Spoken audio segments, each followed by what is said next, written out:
Uglavnom, ideja je da suočimo ljude u gradu sa problemom koji postoji, koji se zataškava već 30 godina, Sesvećanima da pokažemo kako je to nekad bilo.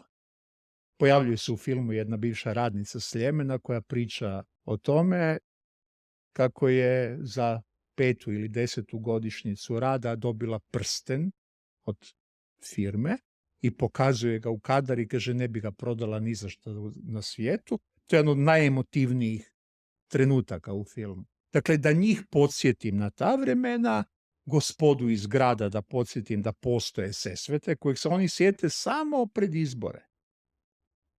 Jer tamo je bila, kažu, Bandićeva utvrda na izborima. Da, tamo je Hametice osvajao glasove, a koliko znam i Možemo su osvojili gomilu glasova u Sesvetama, pa nek vrate tim ljudima.